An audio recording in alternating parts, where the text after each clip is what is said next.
High, good morning and welcome to my blog. তো extremely sorry, অনেক দিন video আসছে না, ভিডিও পোস্ট করতে পারছি না। ফটোও মনে হয় পোস্ট করা আমি ছেড়ে দিয়েছি আর কি। আমি লাস্ট যেই ব্লগটা পোস্ট করেছিলাম সেখানে আমি বলেছিলাম যে আমি খুব ব্যস্ত আছি, ভীষণ ব্যস্ত, চোখ মুখ বসে গেছিলো। তো আজকে আমার চোখ মুখটা দেখো, আরও বসে গেছে। কারণ লাস্ট 8 থেকে 10 দিন আমি ভোর 5টায় উঠতাম, 6টার মধ্যে বেরোতাম, দেন আমি বাড়ি আসতাম রাত 10টায়। সকাল 5টায় উঠে ওই 6টা থেকে রাত 10টা অবধি চলতো। দেন বাড়ি এসে ফ্রেশ হয়ে শুতে শুতে 11টা, 11:30, আবার ভোরবেলা 5টায় উঠো। সারাদিন মারাত্মক প্রেশার গেছে লাস্ট 8-10 দিন। প্রচুর কাজ ছিল, প্রচুর কিছু ছিল।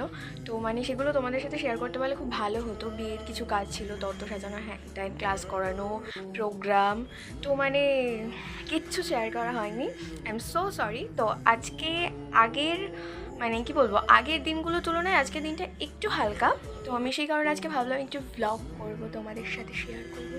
ইয়েস, এখন বাজে গিয়ে হচ্ছে সকাল ওরকম 8টা হবে। সরি 8টা না, সরি 9টা। যাই হোক, এখন সকাল 9টা বাজে। তো আমার স্নান হয়ে গেছে, আমি এখন খাবো, খেয়ে রেডি হয়ে বেরোবো। তো বেরিয়ে দেখা হচ্ছে। দেখি আগে যদি ভিডিও করতে পারি, কারণ টাইম নেই, আমি অলরেডি লেট, সব সময় মতো আমি আজকেও লেট। তো আমি রেডি, এখন বেরোবো। আমি চেষ্টা করবো সারাদিনে কী কী করি, কী কী কাজ হয়, আমি সবটা শেয়ার করতে। এর মধ্যে একটা বড় সড়ো ব্ল্যান্ডার আমি করে ফেলেছি, সেটা হচ্ছে আমি ভুলে গেছিলাম ব্যাপারটা।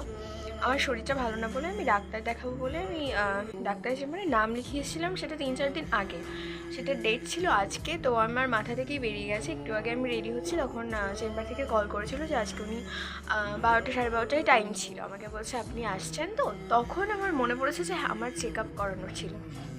তো আরও একটা কাজ বেড়ে গেল আর কি। দেখা যাক কী করি। তো চলো বেরোবো। কি জঘন্যতম রোদ উঠেছে,